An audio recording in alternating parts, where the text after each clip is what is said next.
इस्लामाबाद आज फिर बंद है। पिछले 2 महीनों में ये तीसरी बार है कि इस्लामाबाद आज फिर बंद है।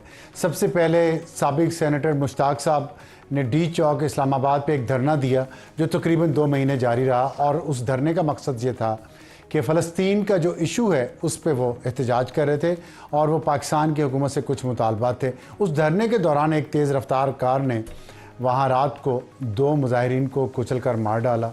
वो धरना खुदा खुदा करके ख़त्म हुआ तो तहरीक लब्बैक पाकिस्तान TLP अपना धरना लेकर फैज़ाबाद पहुँच गई और इशू फिर फ़लस्तीन। और वो धरना कई दिनों तक यहाँ बैठा रहा। इस्लामाबाद के लोगों की ज़िंदगियाँ अजाब हो गई। और आज फिर ना सिर्फ ये कि जमात इस्लामी का एक धरना इस्लामाबाद के मुख्तलिफ़ इलाकों में फिर रहा है। 3 जगहों पे उन्होंने इस वक्त धरना दिया हुआ है। लियाकत बाग है, I8 है, चुंगी नंबर 26 है और फैज़ाबाद। इन चारों जगहों पे जमात इस्लामी के बहुत सारे कारकुनान जमा हैं और हाफिज़ नईमुर-रहमान साहब उन कारकुनान से ख़िताब फरमा रहे हैं, मुख्तलिफ़ जगहों पे उनका लहू गरमा रहे हैं। और इस धरने का मकसद ये है कि बिजली के बिलों में जो बेतहाशा इजाफा हुआ है, बजट में जो नए टैक्सेस लगाए गए हैं, पाकिस्तान में महंगाई का जो आलम है, उसके ख़िलाफ़ जमात इस्लामी ने ये आज धरने की कॉल दी हुई है इस्लामाबाद में डी चौक में। लेकिन इस्लामाबाद की पुलिस ने ये फ़ैसला किया है कि इस धरने को हम डी चौक तक नहीं आने देंगे। लेकिन इस ना आने के बावजूद इस्लामाबाद पूरा बंद है इस वक्त। हम अपने ऑफिस में भी बड़ी मुश्किल से घूम घुमा के कहीं से पहुँचे हैं। और चौथा जो एक धरना या जलसा या रैली इस्लामाबाद में होनी थी, वो आईने तहरीक तहफ़्फ़ुज़ आईने पाकिस्तान ने PTI जिसका हिस्सा है उसने कॉल दी हुई थी। और PTI आज इस्लामाबाद हाई कोर्ट भी गई, अदालत में भी अपनी जलसे या रैली की इजाज़त लेने के लिए, लेकिन उन्हें आज के लिए इजाज़त नहीं मिल सकी इस बुनियाद पर कि इस्लामाबाद में दफ़ा 144 नाफिज है और यहाँ पे दफ़ा 144 के नफाज की वजह से किसी भी किस्म के सियासी सरगर्मी की इजाज़त नहीं है। तो उनके जलसे की इजाज़त आज नहीं हुई, लेकिन 29 जुलाई को उनको इजाज़त मिल गई है। इस वक्त जो है तो इस्लामाबाद बंद इसलिए है कि जमात इस्लामी का धरना जारी है। आपको थोड़ा सा उसका फुटेज दिखाते हैं और सुनवाते हैं कि लोगों के जज्बात जमात इस्लामी के कारकुनान के इस वक्त क्या हैं। सबसे बड़ी चीज होती है तहरीकों में, हर एक की अपनी राय हो सकती है, लेकिन जो आपका नज़्म आपको हिदायत देगा, जो आपका अमीर हिदायत देगा, आप उस पर अमल करेंगे इंशाअल्लाह। आपका अमीर आपको हिदायत देगा, आप अमल करेंगे। तो बस ये समझ लीजिए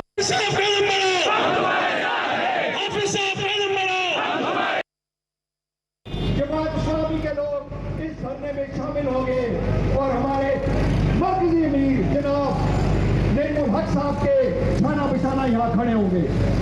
अजीज साथियों, आज अगर जमात इस्लामी ने इस धरने की कॉल दी है तो इसमें जमात इस्लामी की कोई सियासत नहीं, हम कोई।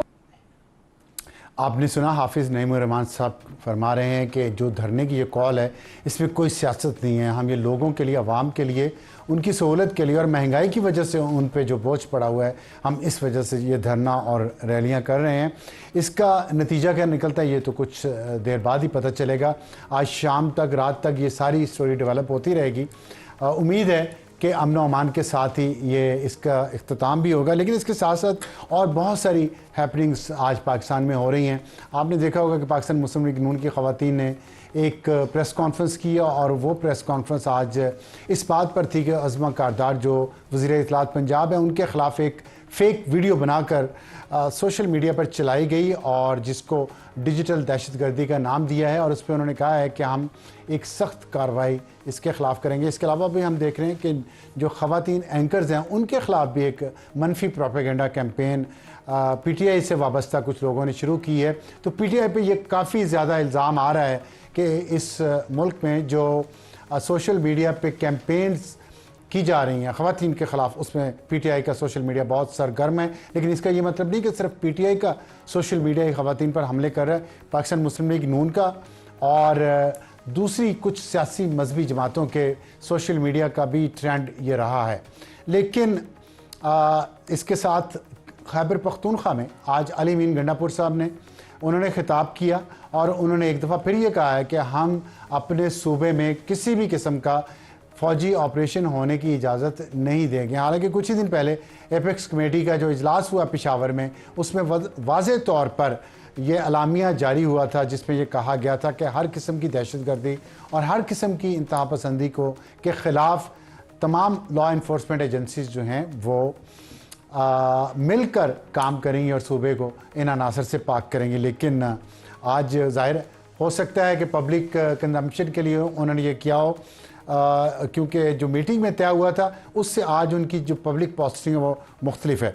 हमें ज्वाइन किया है शुएब शाहीन साहब ने, कायम मुकम सेक्रेटरी इत्तलात और रहनुमा हैं पाकिस्तान तहरीक इंसाफ के। शुएब साहब अस्सलाम वालेकुम। आपसे मैं बात का आगाज़ करने से पहले मैं आपको एक शॉर्ट सुनवाना चाह रहा हूँ अलीमा खान साहिबा का, जो हमशीरा हैं इमरान खान साहब की, और जेल में मुलाकात के बाद उन्होंने क्या कहा, ज़रा सुनिएगा। इमरान खान ने जनरल आसिम मुनीर के लिए पैगाम भेजा है। पीपल्स पार्टी और मुस्लिम लीग इंतशार फैलाने की कोशिश कर रहे हैं। ये चाहते हैं फौज पीटीआई आपस में आमने सामने हो जाए। इमरान खान ने कहा है कि आप न्यूट्रल हो जाएं। जी शुएब साहब, क्या पैगाम पहुंच गया खान साहब का जहां पहुंचाना था?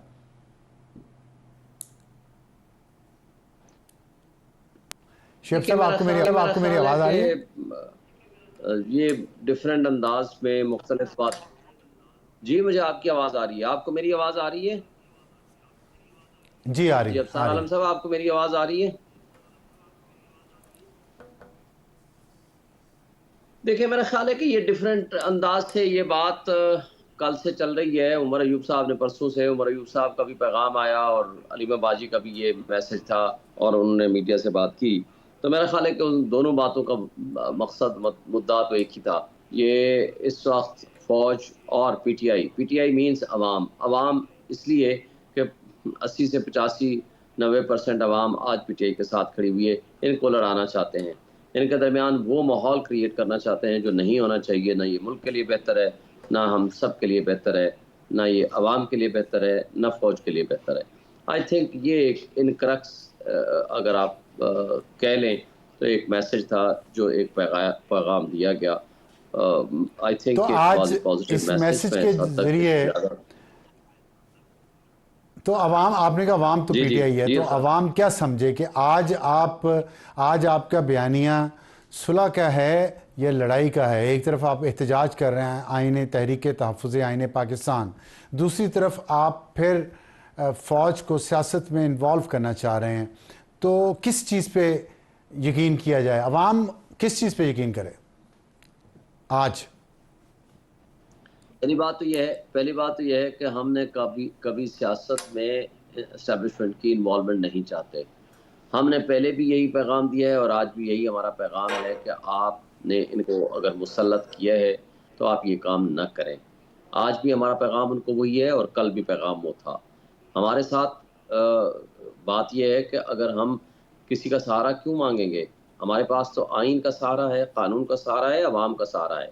आज अवाम जमहूरियत का क्या मतलब है? जमहूर का फैसला, जमहूर ने तो फैसला दे दिया 8 फरवरी को और जमहूर ने हमारे हक में फैसला 180 से ज़्यादा सीटें दे दी।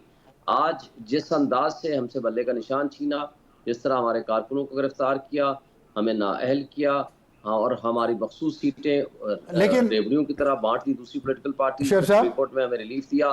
आज भी 215 मुकदमात फेस कर रहे हैं इमरान खान। हम तो ये कहते हैं कि भाई आइन और कानून की बालादस्ती हो, इस मुल्क में हकीकी जमहूरियत हो, जिन लोगों को लोगों ने वोट दिया है वो हक के हुक्मरानी रखें। That's the thing. शुएब साहब, लेकिन कुछ दिन पहले तक आपकी जमात का लबो लहजा बहुत सख्त था, इवन उमर अयूब का भी। उन्होंने तो ये भी कहा किसी का बाप भी पीटीआई को बैन नहीं कर सकता। मतलब उनके अल्फाज आपने सुने होंगे DGISPR की प्रेस कॉन्फ्रेंस के बाद, क्या लहजा था, क्या अल्फाज से। आज कल उनका लहजा कुछ और था, खान साहब का लहजा भी बदल गया है। वो उनका इंटरव्यू होता है जब वो बरतानिया के अखबारात में जो छपता है उसमें उनके अल्फाज और लहजा और होते हैं। 2018 में आपकी हुकूमत आई तो कठपुतली का इल्ज़ाम आप पे लगा और आप उस वक्त कुछ और बातें कर रहे थे। ये मौजूदा हुकूमत अपोजिशन में थी, ये कुछ और बातें कर रही थी। आज जो इल्ज़ामात आप हुकूमत पे लगा रहे हैं, ये इल्ज़ाम आपको भी कहा जाता था। इस बदलते लहजों से हम क्या लें, हम क्या अखज़ करें इससे? नहीं, मेरा नहीं ख्याल कि इसमें कोई बदलते लहजों की हमें किसी की ज़रूरत है कि या किसी बैसाखियों की ज़रूरत है या हमें किसी की हेल्प की ज़रूरत है। हम तो इस मुल्क की खातिर अगर कोई एक पॉज़िटिव पैगाम दिया है इमरान खान ने, मेरा ख्याल है उसको पॉज़िटिव सेंस में लेना चाहिए। दूसरी बात मिज़ाज का जहाँ तक बात है, आज अगर मेरा इस वक़्त मिज़ाज आपके साथ अच्छा है तो मैं आपसे मुस्कुरा के बात करूँगा, हँस के बात करूँगा, और अगर मेरा मिज़ाज में तल्ख़ी आज आई हुई है, मेरा मूड ठीक नहीं है, तो मैं आपके साथ मिज़ाज मुख़्तलिफ़ अंदाज़ में बात करूँगा। लेकिन अगर क्रक्स एक है, कंटेंट्स में फ़र्क नहीं है, तो उसमें मेरा ख़्याल है कोई फ़र्क नहीं होना चाहिए। जो आपने कहा कि हमारे बारे में 2018 में कहा गया, देखें, एक बात कही जाती रही, मुस्तकिल एक बयानिया बनाया गया कि जी आरटीएस बिठाया गया था। इलेक्शन कमीशन उस वक़्त मिला हुआ था। इलेक्शन कमीशन ने गलत फ़ैसले किए। एस्टैब्लिशमेंट की मदद से इमरान खान आया, ये 3-4 नैरेटिव बिल्ड हुए। मैं 2 बातें करता हूँ हमेशा। अगर उस वक़्त इमरान खान को जब कहा गया कि जी आप इस पे कमेटी बनाएं, एक कमेटी बनाई गई जो कि पॉलिटिशियंस के या आप कायमा कमेटी कहें, इसी मौजू पे इसको डिग आउट करने के लिए with the consent of the position parties, लेकिन उसको मंतकी अंजाम पे पहुंचाने नहीं दिया गया। नंबर 1। नंबर 2, इनके पास 16.5 महीने की हुकूमत रही। 16.5 महीनों में कौन सी इन्होंने फाइंडिंग्स लेकर आए कि जनाब आपको गलत तरीके से जिताया गया था और आपको आरटीएस ये बिठाया गया, और क्यों बिठाया गया और कौन लोग उसमें मुलव्वस ठीक थे, है, किन ठीक है। लोगों का इसमें चलिए अब आप किरदार है 2024 पे और आ जाएं। आपको बेनिफिट मिला। 2024 पे आ सिर्फ जाएं। आखिरी बात सर साहब, अबसार साहब सिर्फ आखिरी बात। तीसरी बात ये थी कि कितने लोग थे फॉर्म 45 लेके खड़े हुए, क्योंकि 2017 का ये कानून था, इसके जरिए फॉर्म 45 थे। आज हमारे पास 2 बातें हैं। फॉर्म 45 हम लेके घूम रहे हैं जो सैकड़ों की तादाद में है। नंबर 2, हम ये जुडिशल कमीशन का मुतालबा कर रहे हैं, अगर हमारे पास अख्तियार हो हम एक दिन ना लगाएं, हम जुडिशल कमीशन बना दें। आज भी हम ये मुतालबा कर रहे हैं जुडिशल कमीशन बना दें, इसलिए जब तक आप कोई फाइंडिंग्स ना दें, मेयरली परसेप्शन या प्रिजम्पशन की बुनियाद पर कहें कि ये थे या हम वो हैं, तो दोनों को मेरा ख्याल है एक फ़र्क होगा। आज भी मरियम नवाज़, नवाज़ शरीफ, शहबाज शरीफ और हमजा शहबाज, ये 4 हलके खोल के आप देख लें, आपके सामने नज़र आ जाए। नहीं देखिए, ये 4 हलकों का तो आप 2013 से एक ही 10 साल हो गए हैं, आवाम को भी इसी तरफ लगा हुआ है। आपकी आवाज़ आप ये ट्राइब्यूनल्स अगर आपके आ जाएगी, अभी आपको थोड़ा डिले से आएगी। मुझे सिर्फ ये बताएं कि आपको अभी फॉर्म 45 का 47 का इशू हुआ, आप भी यही कह रहे हैं कि इलेक्शन कमीशन मिला हुआ था और धांधली हुई है, जो मुस्लिम लीग नून 2018 में कह रही थी, वही बातें आज आप कर रहे हैं। एक तो मुझे ये बताएं कि अभी ट्राइब्यूनल्स में तो आपके केसेस जा रहे हैं, सुप्रीम कोर्ट से आपके हक में फैसला आ गया रिजर्व सीट्स में, तो फिर जब आपको ये सारा कुछ मिल रहा है तो फिर इतनी सख्त जुबान जो मैंने जिक्र किया, जिसका आप जिक्र गोल कर गए हैं जवाब उसका, कि जो बरतानिया के अखबारात में छपता है और जो वहाँ सेमिनार होते हैं वहाँ जुबान और बोली जाती है। अगर कहें तो मैं आपको कोट करके वो सुनवा देता हूँ अगर आप चाहते हैं तो, लेकिन जब अभी आज जो पैगाम आता है वो और है। तो ये दो तरफा किस्म, दोगली किस्म की पॉलिसीज क्यों हैं? कंफ्यूज हैं आप? देखें, पहली बात तो यह है कि ट्राइब्यूनल्स में देखें, एक बात आप जो कह रहे हैं कि ट्राइब्यूनल्स में हमारे केस चल रहे हैं, ट्राइब्यूनल्स में भी हमारे केस नहीं चलाने दिए जा रहे। आपको पता है इस मौजूदा हुकूमत ने पहले ऑर्डिनेंस लेकर आ गए, फिर एक्ट लेकर आ गए, जिसके जरिए हमारे केसेस उठा करके पहले रिटायर्ड ट्रांसफ़र कर दिए, फिर उठा करके हमने स्टे लिया। अभी तक वो प्रोसेस इन लिम्ब है, अभी तक फाइनलाइज नहीं हो पाया। इसलिए मैं अभी ये कहूँ कि ये इस रास्ते में रुकावट कौन है, ये मौजूदा हुकूमत है और इलेक्शन कमीशन ऑफ पाकिस्तान है। लिहाजा हम सुप्रीम कोर्ट में भी पहले दिन से गए हुए हैं कि आप इलेक्शन कमीशन के इन गलत फैसलों और रिटर्निंग ऑफिसर के इन गलत फैसलों के ऊपर आप जुडिशल कमीशन बनाएं, ताकि ये ऑडिट करा लें फॉर्म 45 के जो हमारे पास ओरिजिनल फॉर्म में मौजूद हैं, और आज तक इन्होंने फॉर्म 45 लेकर नहीं आए हैं। ये लोग जो ट्रिब्यूनल ने इनको कहा है, ये भाग रहे हैं इलेक्शन कमीशन के पास, या कभी एक्ट का सहारा, कभी ऑर्डिनेंस का सहारा लेते हैं।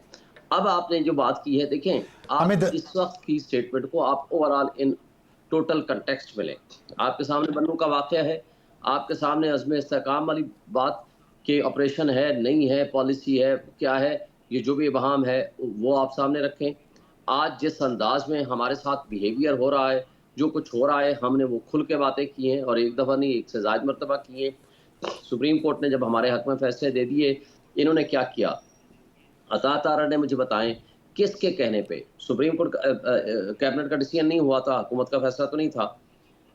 नंबर 2, ये फैसला ना इत्तेहादी लोगों से मुशावरत थी, किन के कहने पे माहौल ख़राब किया और आकर के कहा जी फॉर्म 40 ये हम बनाएंगे, इनके ऊपर पाबंदी लगाएंगे, आर्टिकल 6 लगाएंगे।